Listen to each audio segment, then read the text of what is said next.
Assalamualaikum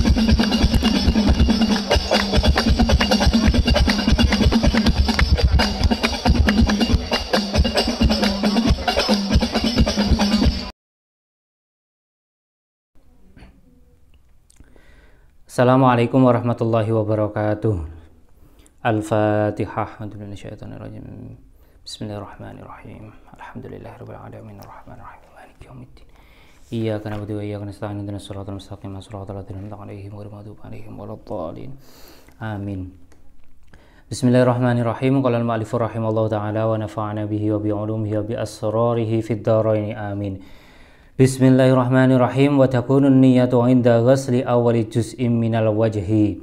Kemarin kita telah membahas tentang rukun wudu yang pertama, itu adalah niat. Sekarang keberadaan niat itu kapan? Yakni wa takunun niyatu 'inda ghusli awwali juz'in minal wajhi. Keberadaan niat itu ketika membasuh permulaan juz dari wajah. Baik di situ dari sisi atas, dari sisi samping ataupun dari sisi bawah. Akan tapi kesunatannya itu adalah dimulai dari yang paling atas. Berarti ketika seorang itu membasuh wajahnya dari atas, disitulah tempatnya niat itu berada. Ai muqtaronatan bidzalikal juz'i, yakni keberadaan niat itu besertaan dengan membasuh juz yang pertama tadi, la bijami'ihi. Tidak disyaratkan keberadaan niat itu harus ada di semua basuhan wajah. Ai la yushtaratu an takuna muqtaronatan bijami'ihi. Keberadaan niat itu tidak disyaratkan harus dibarengkan dengan membasuh semua wajah. Falau azabat ba'da qarniha bi awali ghusli juz'in minhu lam yadhurra. Sehingga di sini ketika keberadaan niat itu hilang setelah membasuh awalnya juz dari wajah, maka di situ tidak apa-apa. Fala yushtaratu dawamuha ila ghusli jami'il wajhi li'annahu yaktafi bi juz'ihi. Sehingga tidak disyaratkan keberadaan niat itu harus langgeng, harus ada sampai membasuh semua wajah. Karena keberadaan niat itu cukup dengan membasuh juz yang pertama dari wajah saja. Dan juga wala bima qablahu. Keberadaan niat itu tidak berada pada sebelum membasuh wajah, semisal ketika membasuh kedua telapak tangan ataupun masih berkumur ataupun menghisap air ke hidung, kemudian di situ niat wudu, maka di situ tidak mencukupi. Wala bima ba'dahu, dan juga keberadaan niat itu tidak setelah membasuh wajah, semisal ketika membasuh kedua tangan ataupun ketika mengusap sebagian kepala, di situ baru niat wudu, maka di situ tentunya tidak sah. Maka syarat dari niat itu harus ada, yakni ketika inda ghusli juz'in minal wajhi, ketika seorang itu membasuh juz yang pertama kali dari wajah yang dibasuh. Fayanwi al-mutawadhi'u inda ghusli ma dzukir rafa hadatsin min ahdathihi. Kemudian dari beberapa niat yang di sini dianggap di dalam syariat itu yang bagaimana? Yakni fayanwil mutawadhi'u inda ghusli ma dzukir rafa hadatsin min ahdathihi. Maka keberadaan orang yang wudu itu ketika membasuh awalnya juz dari wajah tadi, itu niatnya apa? Yakni menghilangkan satu hadas dari beberapa hadasnya. Walaupun hadasnya itu banyak, maka tidak apa-apa. Ai allati alaihi, yakni hadas-hadas yang berada pada dirinya. Ka'ini ijtama alaihi hadatsun naum wa hadatsul baul wa hadatsul lamsi fanawa wahidan minha.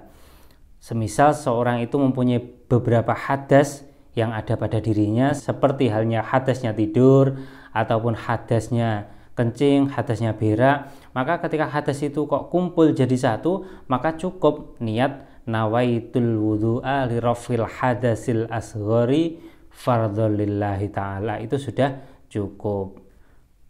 Lah kemudian ketika seorang itu kok niat atas hadas yang tidak ada pada dirinya, maka nanti bagaimana ini? Fa inna wa ghairu ma alaihi ka'an bala wa lam yanum wa nawa raf'a hadatsan naum fa in kana ghalitan sahha au amidan fala. Ketika seorang itu niat atas menghilangkan hadas yang tidak ada pada dirinya, semisal dia itu habis kencing dan dia itu belum tidur. Kemudian di dalam wudunya itu semisal nawaitu rafa hadatsin naum, semisal seperti itu, maka bagaimana? Fa in kana ghalitun soha au amidan fala. Ketika seorang itu keliru di dalam niatnya, ghaliton, keliru, maka di situ wudunya sah.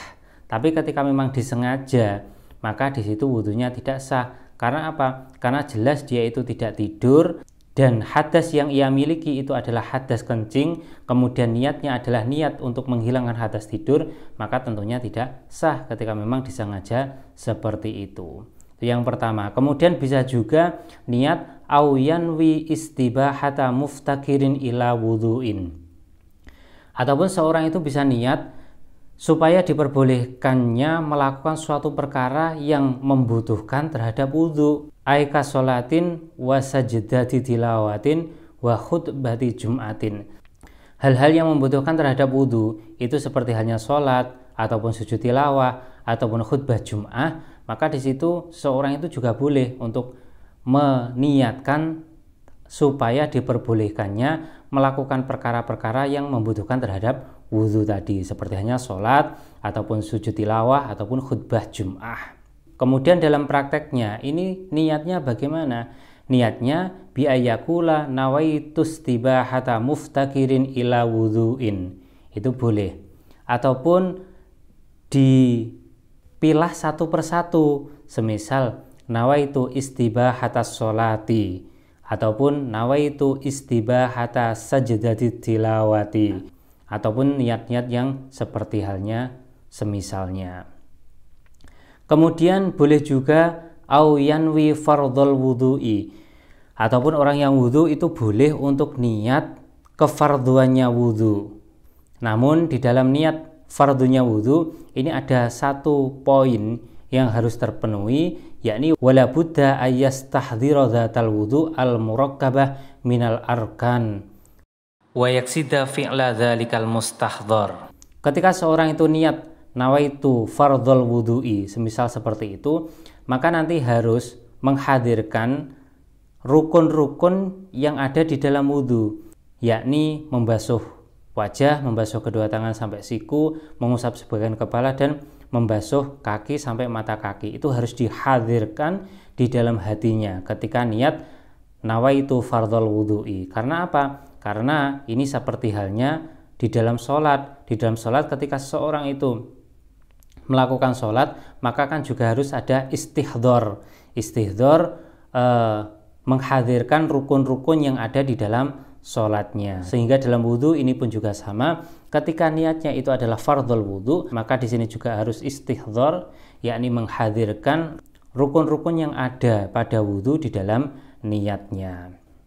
Awil wudhu afakot, ataupun seorang itu niat wudhu saja, maka di sini juga diperbolehkan. Nah ini berbeda dengan niat mandi. Kalau seorang semisal nawaitul ghusla, cuman itu saja, maka di sini mandinya itu tidak dianggap sah. Tapi ketika nawaitul wudu'a, itu wudunya sudah dianggap sah. Kemudian apa perbedaannya? Wa innama kafat niyatul wudu'i faqat wa lam takfi niyatul ghusli faqat li'anal wudu'a la yakunu illa ibadatan wal ghusla yakunu ibadatan wa adatan. Karena keberadaan wudu itu adalah pasti ibadah. Tapi kalau mandi itu bisa ibadah, bisa adah. Sehingga kemarin kita telah membahas tentang keberadaan niat itu adalah maksudun niyah, itu adalah untuk tamyizul ibadat minal adat, yakni untuk membedakan antara ibadah dan adat. Sehingga ketika seorang itu mandi itu bisa ada kalanya itu mandi ibadah, bisa ada kalanya mandi itu adalah mandi biasa. Sehingga ketika mandi itu harus disertai dengan raf'il hadasil akbari. Nawaitu ghusl janabati li raf'il hadasil akbari fardhal lillahi ta'ala, semisal itu. Kalau di dalam wudu cukup nawaitul wudu'a, itu sudah cukup. Karena apa? Karena wudu itu pasti ibadah. Kemudian seorang itu pun juga boleh dengan niat yang lain, semisal au fardhot toharoti, niat kefarduan toharoh, au ada at-toharoti, ataupun niat untuk melakukan suci, au ada fardhit toharoti, ataupun niat ada untuk kefarduan toharoh, awit toharoti lis sholati, ataupun untuk diniati yakni bersuci untuk melakukan sholat ataupun selainnya. Di dalam niat toharoh di sini ini harus disertai dengan lafadz hadas, awit toharota anil hadasi, yakni niat untuk bersuci ataupun menghilangkan hadas. Fa'illam yakul anil hadasi lam yasihha. Ketika seorang itu kok tidak meniatkan menghilangkan dari hadas, maka wudhunya itu tidak dianggap cukup ataupun wudhunya itu tidak sah. Misal seorang itu niat nawaitu toharota, cukup itu saja, maka di situ tidak dianggap sah. Harus menyertakan anil hadas, yaitu nawaitu toharota anil hadasi, maka di situ sudah dianggap sah. Karena apa? Karena lafadz toharoh itu ditinjau secara lughat itu adalah mutlakun nadhofah, yakni bersuci saja ataupun bebersih lah istilahnya seperti itu. Maka di sini tidak dianggap cukup ataupun belum mencukupi untuk menghilangkan hadas, sehingga ketika lafadz toharoh itu harus besertaan dengan anil hadas, an-nadhofah anil hadas, at-toharoh anil hadas. Wa idza nawa ma yu'tabaru min hadhihi niyat wa syarraka ma'ahu niyata tanadzufin aw tabarrudin sahha wudhu'uhu. Dan ketika seorang itu sudah niat dengan niat-niat yang sudah disebutkan di atas, dan kemudian seorang itu menggabungkan niatnya dengan niat semisal membersihkan badan ataupun dengan tujuan supaya badannya itu menjadi dingin, maka di sini wudhunya tetap sah. Berarti ketika niat-niat di atas itu sudah dilakukan ataupun sudah ada di dalam hatinya, kemudian diniatkan lagi supaya badan saya bersih, supaya wajah saya bersinar, supaya badan saya menjadi lebih adem, semisal seperti itu. Ketika cuacanya semisal panas, maka niat yang dibarengkan dengan niat-niat yang sudah tersebut di atas itu tidak menyebabkan wudhunya itu menjadi batal, tidak, kan tapi tetap dianggap sahha wudhu'uhu, yakni wudhunya itu tetap dianggap sah. Selanjutnya wathani ghuslu jami'il wajhi ilahuna wallahu ta'ala a'lamu bis-shawab. Al-Fatihah. A'udzubillahi minasyaitonir rajim. Bismillahirrahmanirrahim. Alhamdulillahirabbil alamin arrahmanir rahim maliki yaumiddin. Iyyaka na'budu wa iyyaka nasta'in ihdinas siratal mustaqim siratal ladzina an'amta 'alaihim ghairil maghdubi 'alaihim waladdallin. Amin. Assalamualaikum warahmatullahi wabarakatuh.